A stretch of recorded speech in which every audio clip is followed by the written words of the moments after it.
definitions and reasons why it's necessary to crush and reduce the size of material, how we define and analyze particle sizes, the different mechanical methods of reduction that we use, and how this affects particle size and shape.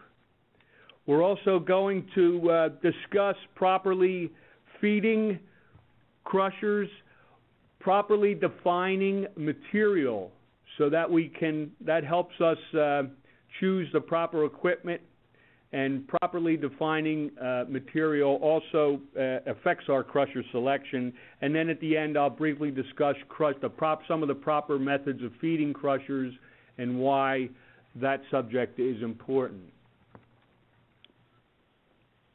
Let's start out with the basic question of what is crushing. We define crushing as the reduction in size of solid materials, and generally we limit this reduction to top sizes no smaller than 1/8 to 1/4 of an inch. What I mean by that is any reduction in sizes smaller than these sizes generally are referred to as milling or grinding, pulverizing, comminution, and all these subjects would be a good subject for another time. So we're going to concentrate today on reducing the size of material to sizes generally bigger than 1/8 of an inch. Why is it necessary to reduce the size of particles? Well, there's many reasons. For example, you might want to improve the efficiency of combustion, such as when we split wood before we put it in a fireplace, or when we crush coal before we put it in a furnace. We may wish to improve the reactivity or the mixing of material, like when we put granulated sugar in coffee instead of large lumps, or salt on food, or limestone in a fluid bed boiler, where we're creating more surface area and where we're able to capture more sulfur and more reaction takes place. We might want to improve the handling, make it easier to convey, make it easier to load. In this case, for example, we might crush coal before we put it in a rail car because we're going to be able to get a lot more coal in the rail car than if we put large lumps in there. We may wish to improve consistency of the material, such as the case with fertilizers or road salt. We don't want large lumps of fertilizer on the lawn. You'll be burning the lawn. And the same for rock salt when we're spreading it on roads. Or we may wish to beneficiate the material, such as when we're crushing coal so that we can separate uncrushables or ash from the coal through screening or washing, and the same with ores, where we want to crush the material and beneficiate or separate materials that are unwanted from the base material. What happens when we crush a solid particle? Well, when we crush a particle, a whole range of sizes is produced. And this is important because not always is this taken into account. We can define these particle sizes in several ways. We can define them as fractions, 1/4 of an inch, 2 inch. We can define them by mesh sizes, where we have a 4 mesh size. You'll see them referred to as micron sizes, more of a metric designation. All are used to describe the size of particles. This next slide that I put up here is one that shows some different examples of how we might define a material. We could say it was plus 4 inch, where all the material was larger than 4 inch. Or minus a certain size, minus 1.5 inches in this case, meaning all the particles are smaller than 1.5 inches. We could define it more tightly by saying 4 inch by 1.5 inches, where all the particles are in between those two sizes. And often you'll hear terms like 2 by 0, where what we're saying there is that's the biggest size, 2 inch, all the way down to dust. or we may refer to top size, where we're just referring to the largest particle in the gradation. You'll also see some designations from time to time on round opening and square opening. And in certain cases, this designation is important. In others, it's not so important. But in coal sizing, for instance, the designation or the difference between a square opening and a round opening can be critical. You'll often hear the term fines. What are fines? Fines are really in the eye of the beholder. By that I mean, what are fines to one customer may be exactly what another customer is looking for. Generally, think of fines as material that is smaller than what your customer is looking for. So it's not really an absolute designation, it's more a qualitative designation.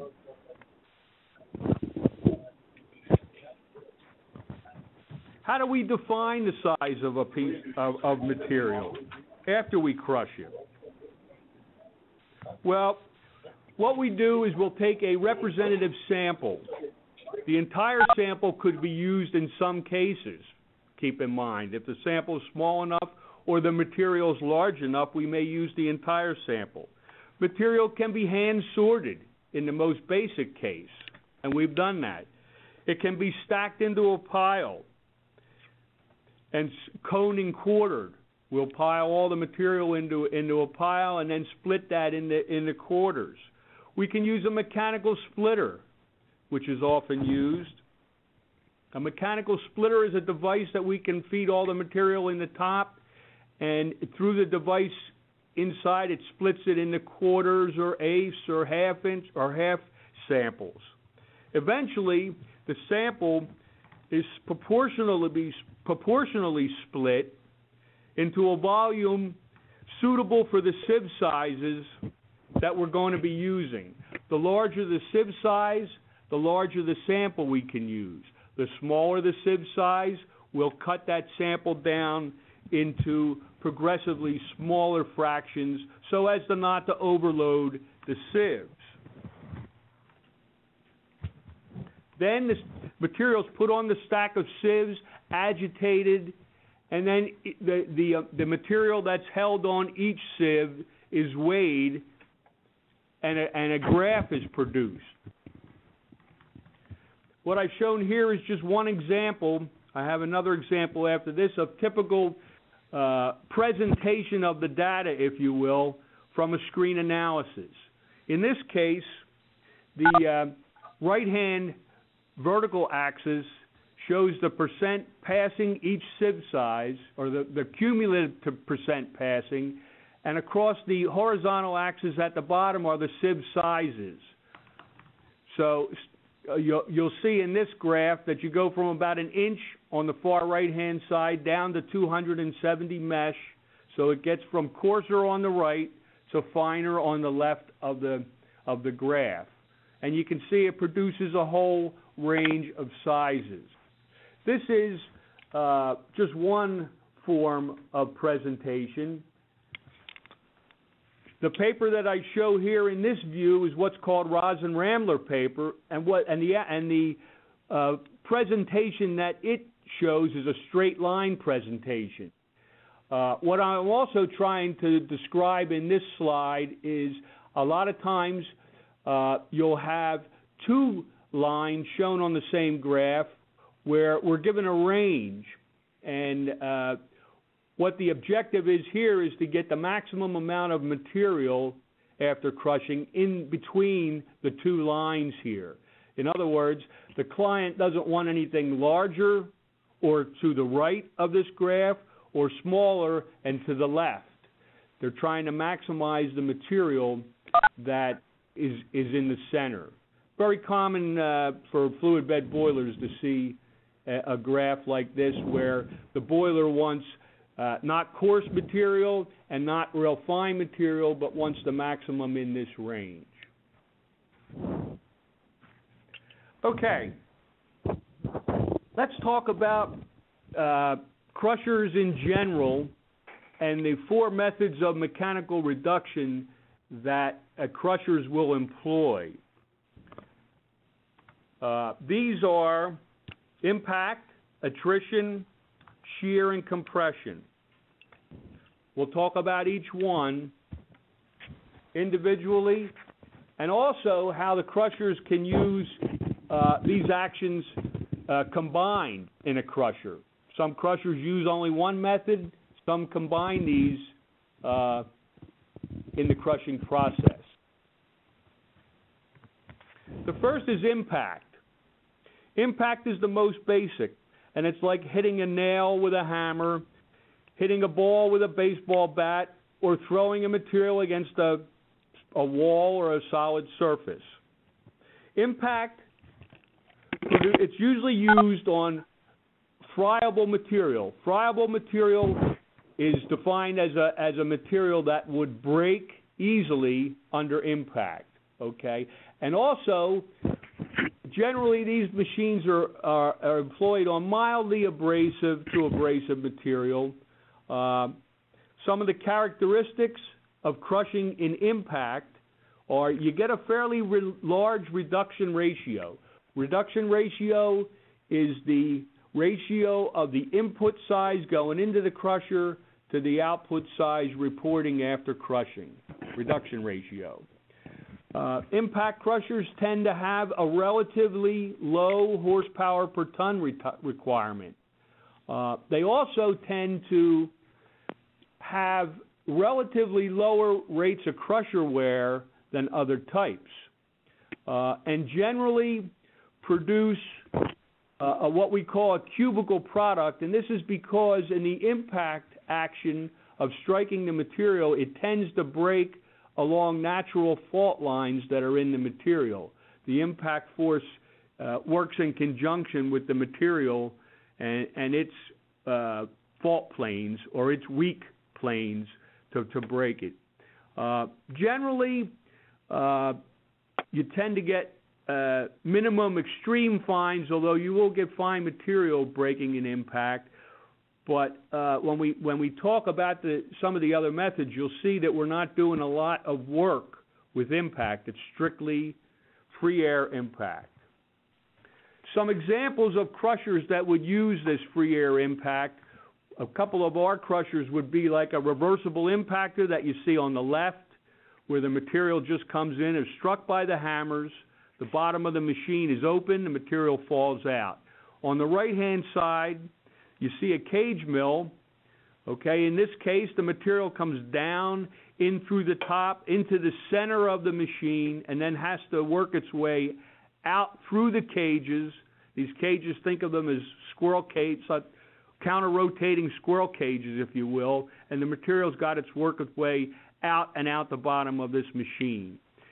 Keep in mind that in both of these cases, there isn't any internal classification, so to speak, inside the machine. It's just strictly the material struck by the crushing elements and falls out the bottom. The second method we want to talk about is what's called attrition. Attrition is a grinding of material between two surfaces. Typically, we'll use attrition on materials that are not overly abrasive and relatively free-flowing. This type of reduction does give somewhat of a large reduction ratio also, but the horsepower per ton is higher than that with an impact crusher. More work is being done in grinding the material between the two surfaces. In conjunction with that work being done, you're going to see higher rates of wear with an attrition type mill than you will with the impact mill, although this wear depends on how abrasive the material is. You're also going to create more fines in a machine like this, and that's a function of the grinding action of the elements.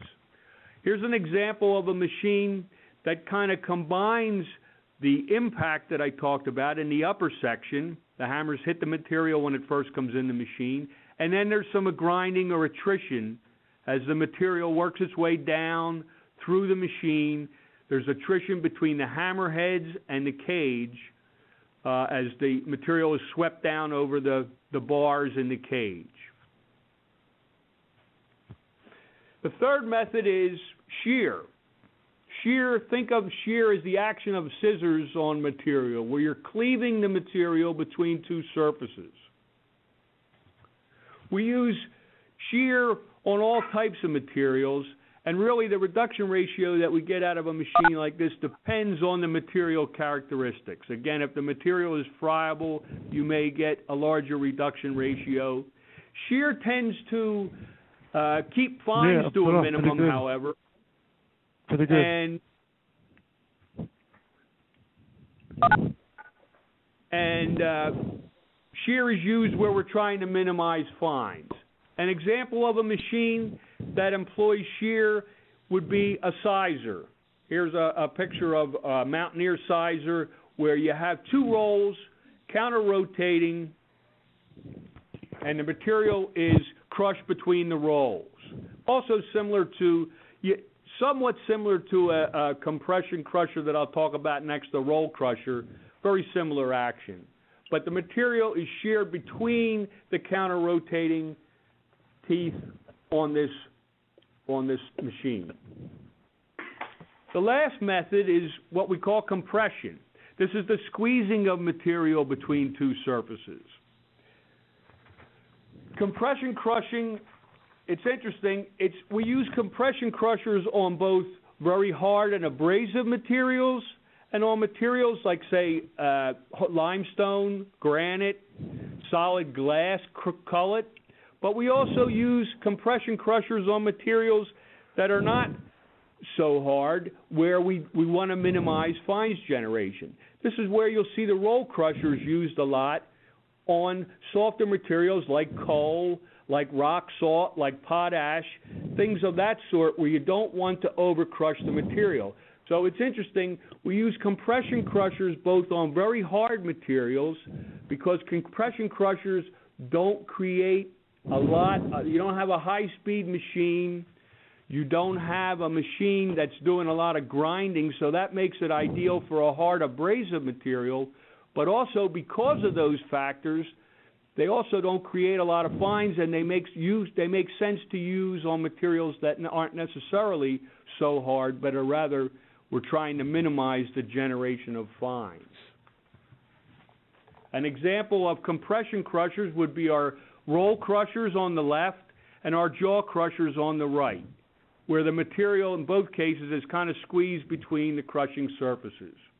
One of the things to keep in mind about compression crushers is they tend to have the most limited reduction ratio of all the types that I just talked about.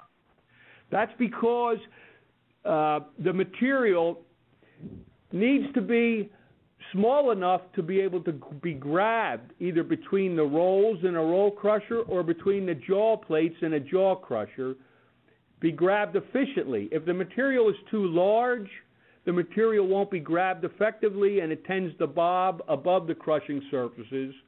And so generally, compression crushers are limited to 4 to 6 to 1 reduction depending on how soft the material is.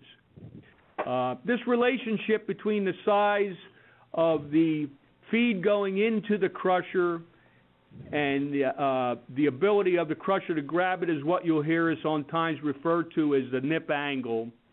And the nip angle is something we could probably talk about in detail if we had the time. But you'll hear that term nip angle, and nip angle really comes into play when you're talking about compression crushers and their ability to grab the material in the top of the feed opening and process it efficiently.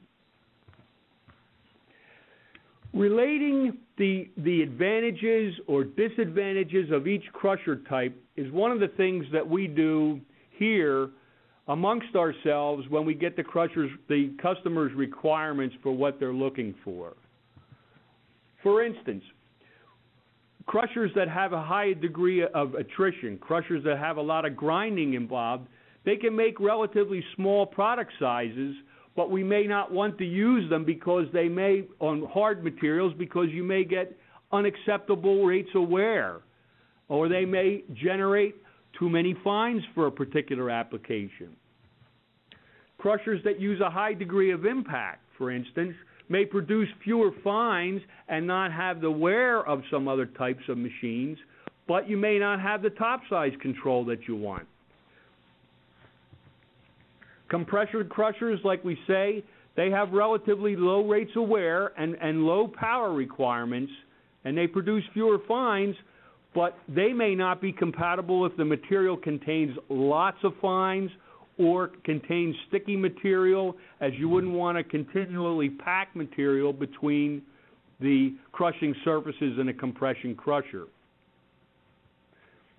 So all these things come into play when we're trying to select a crusher, and I kind of summarized some other items here that we take into account. All these items come into our selection when we're settling on a machine. When we say low price, we're looking at the most economical machine up front, but balancing that with the maintenance that somebody will do down the road. When we talk about the smallest in size, what we're trying to do there is match the throughput of the machine, because if we go larger than necessary, you get in larger floor space, larger foundation requirements. The least power. Power is something that the customer is going to pay for all the time. So you're trying to find the machine that crushes most efficiently with the least power required. And when I talk about describing the materials as we go forward, you'll see why an accurate description of the material is important. It plays into all these things. Also, we're looking for the machine that's easiest to maintain, has the most accessibility, the least number of parts. All these things come into the cost of ownership down the road. So we weigh all these things in conjunction with the characteristics of the material to be crushed, which we'll talk about now. The other thing that I like to do is when I'm talking to the customer, they're usually a wealth of information. They have existing equipment, or they've operated existing equipment in the past. They have their likes and dislikes. They can tell you what worked on their material, what didn't work on their material. They have their own preferences for the type of machine they may like to work on, or their maintenance crew is more efficient at working on certain types of equipment, or more comfortable. The more opinions you can kind of get about existing equipment or past experience also helps to tailor what might be a more attractive offering for the customer. Okay, let's talk about describing material. How do we describe feed materials? Description.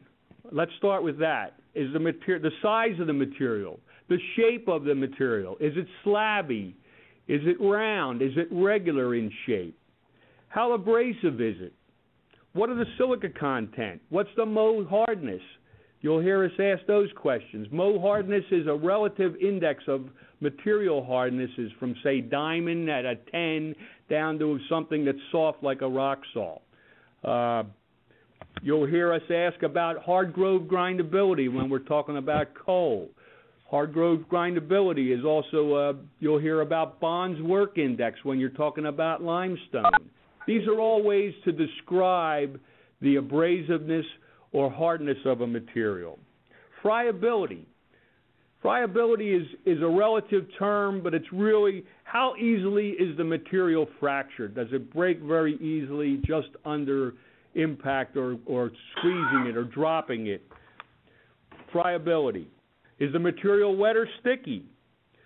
As I mentioned previously, if the material is wet, you're going to probably steer away from compression-type machines or machines that have internal classification that can plug up. There may be times when you need a machine like that to attain product sizing, but sticky materials Generally, we'll try to keep to a more open machine and maybe use 2 stages of crushing.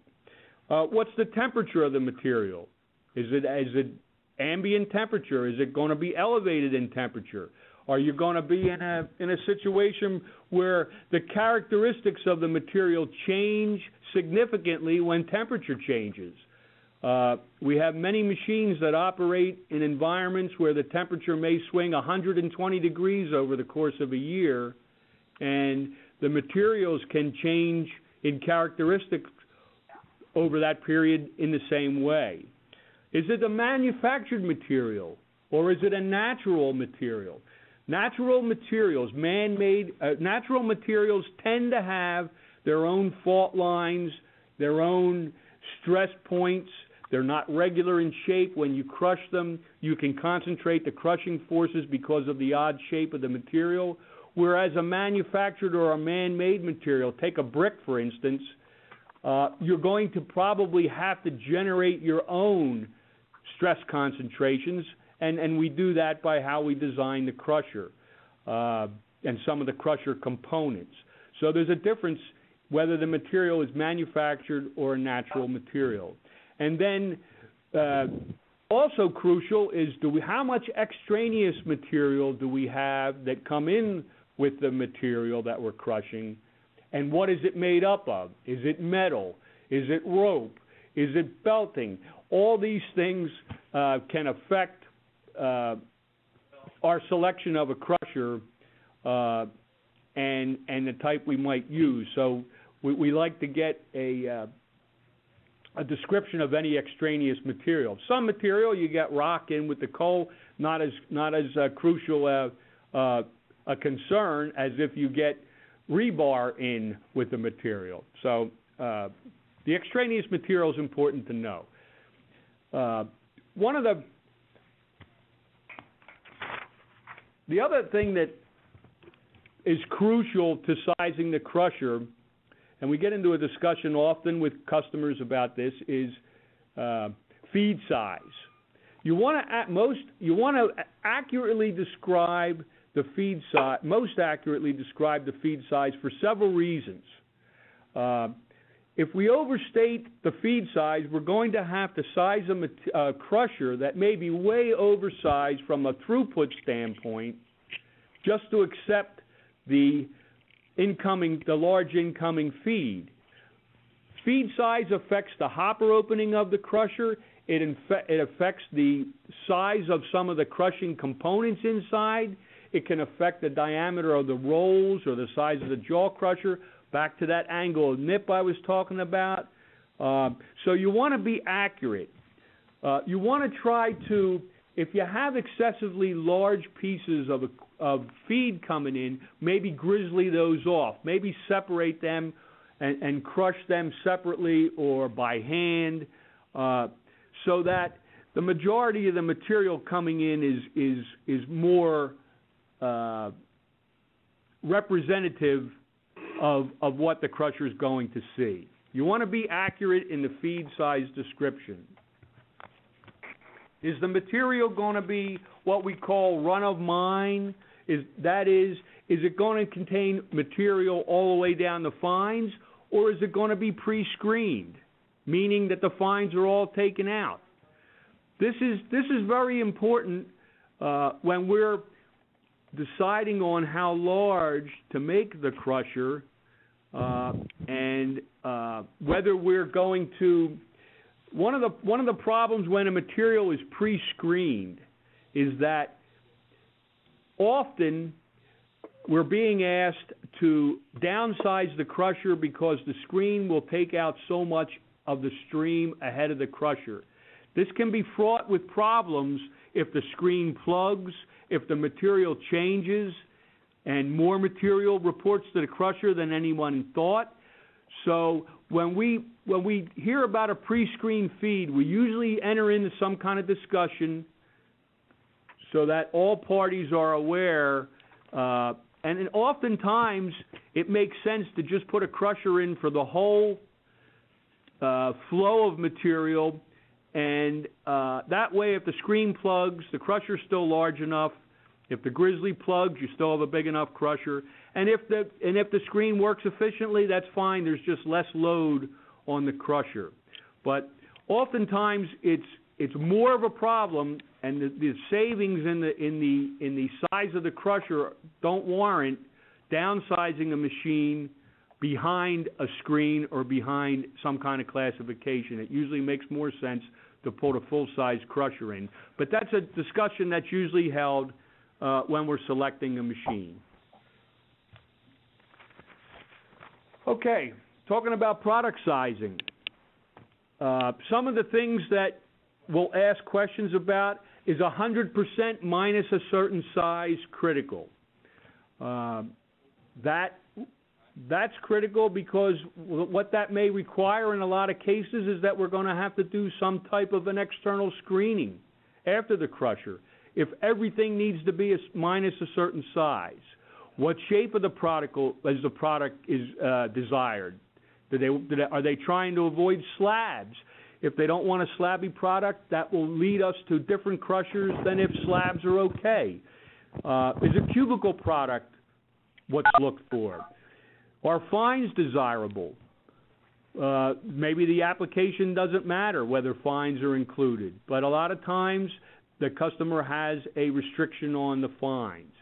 Can we do classification off the crushers? Can we do closed circuiting? Here's what I mean by closed circuiting, where we couple the crusher with a screen and do our classification off the crusher. What closed circuiting allows us to do is to maybe put a crusher in that's not so power intensive, not so maintenance intensive, and we'll just recycle the oversized material back through the crusher for a second pass. This is also a way to minimize generation of fines, where we do a more gradual crushing of the material and take the material out of the stream before it goes back through the crusher. The screen, of course, in this situation, you could have the screen in front of the crusher. We show the screen after the crusher here.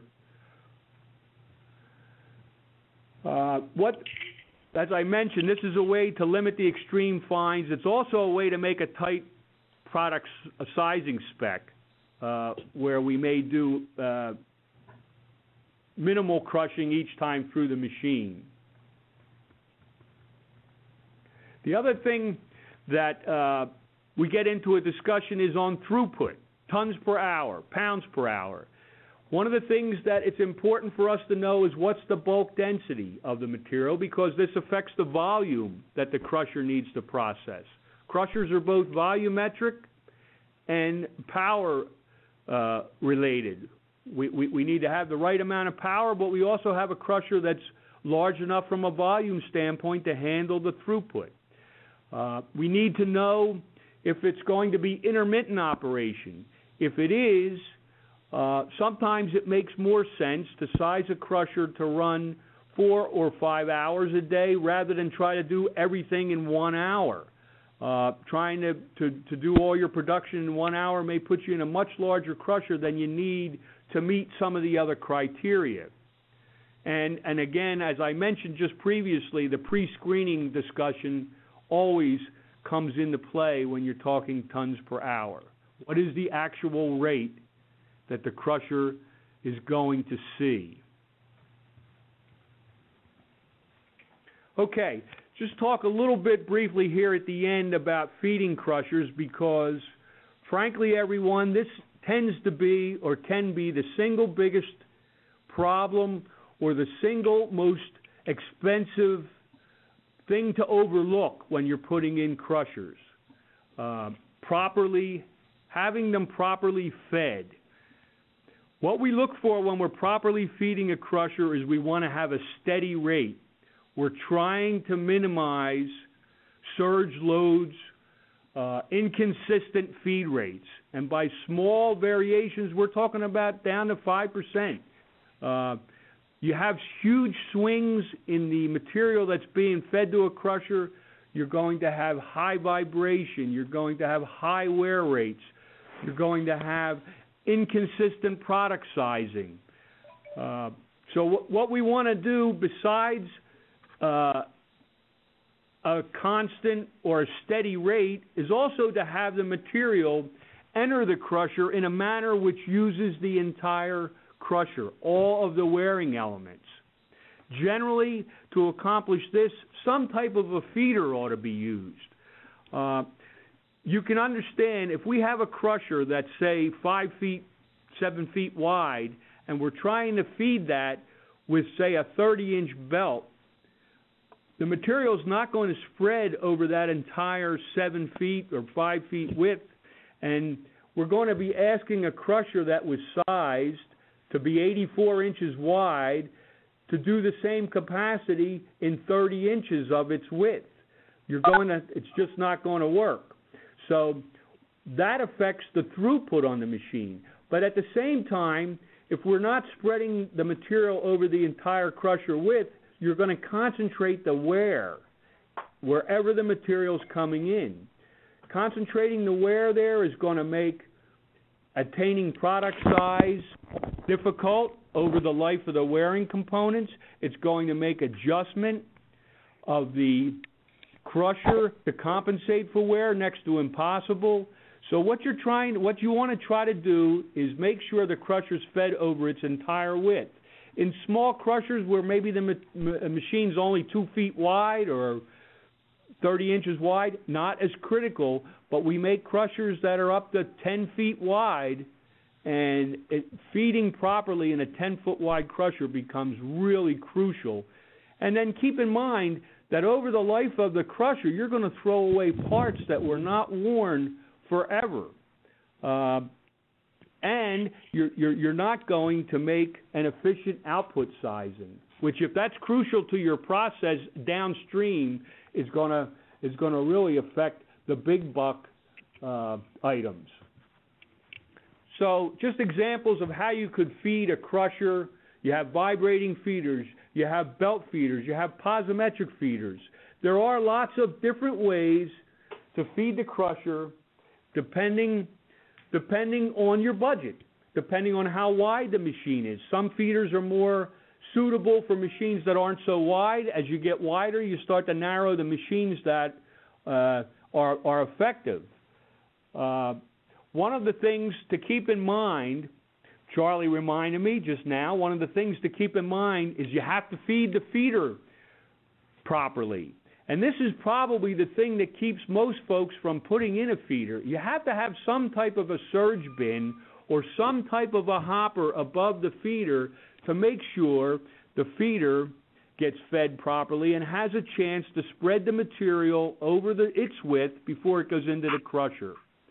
Oftentimes we'll see feeders ahead of a crusher, but the feeder is fed just by a belt dumping onto that feeder, and the feeder never has a chance to build up a surge and spread material over its width so that it can deliver material in a organized fashion and in a efficient manner to the crusher.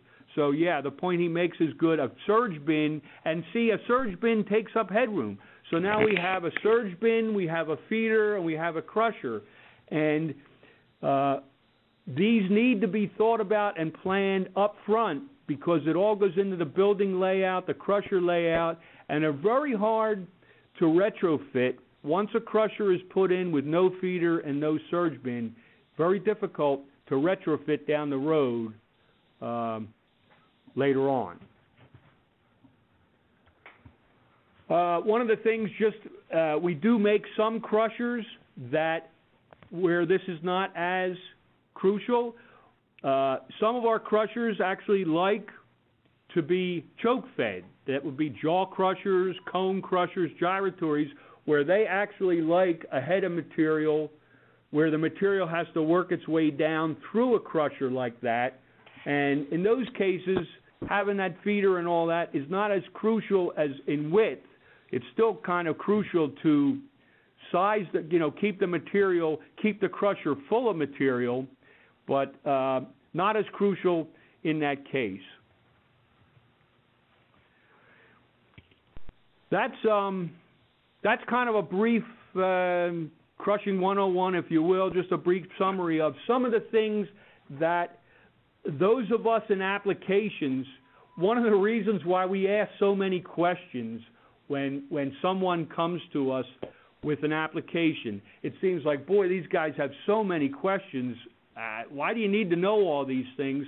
And this was just kind of a brief summary of why we may seem like we have so many crusher questions, so many application questions when you come to us. Each thing affects how we pick a crusher size. I guess we have time for some questions. Hey, Jack, I have a question. Yes? This is kind of a singular question for a sizer, for example. What's the maximum material crushability we can use in a sizer? Well, the sizer, you can probably do up to maybe 25, 30,000, maybe 25,000 PSI. Okay. I was wrong. I thought it was about 50, but No, 50, you're probably looking at stuff that's, you're probably going to want to go somewhere like a jaw or maybe a gyratory in those cases. Thanks. Any other questions?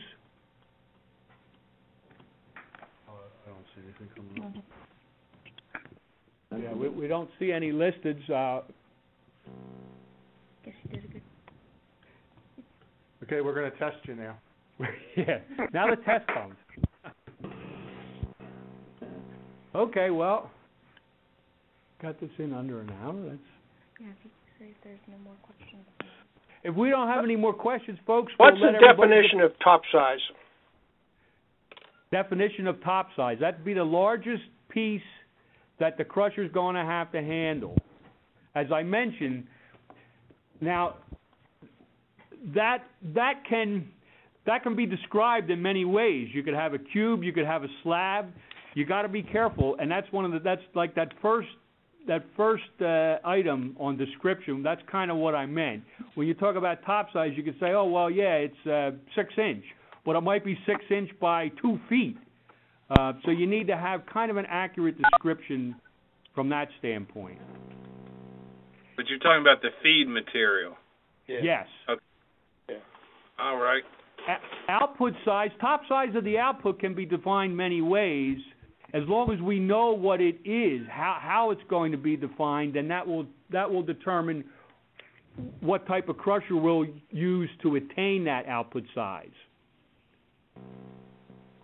Okay. You know, a lot of times folks only need a 97 to 100%.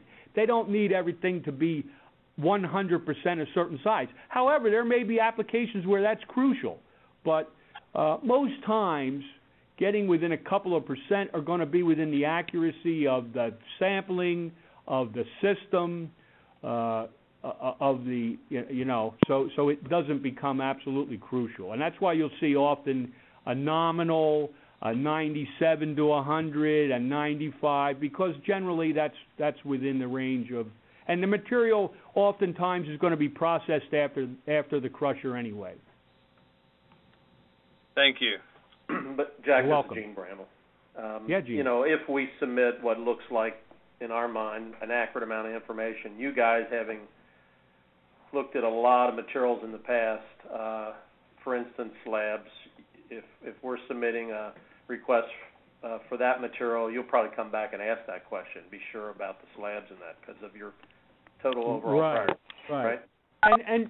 And we keep, Charlie and I just did this the other day. We keep, we try to keep a fair library. I know all the Gunlock has an awesome library of, and Jeffrey probably even more tests than anybody. We all keep an awesome library of past tests, and Charlie and I were just looking at something the other day. So that's a help too. When you look at the population of machines that we can draw on, most times we're able to zero in. Now we may, the testing may help us determine what we want to put inside the machine, how we want to configure the machine internally, but we can oftentimes zero in on a couple of different machines that we want to use. Okay, well listen, thanks everybody for their time.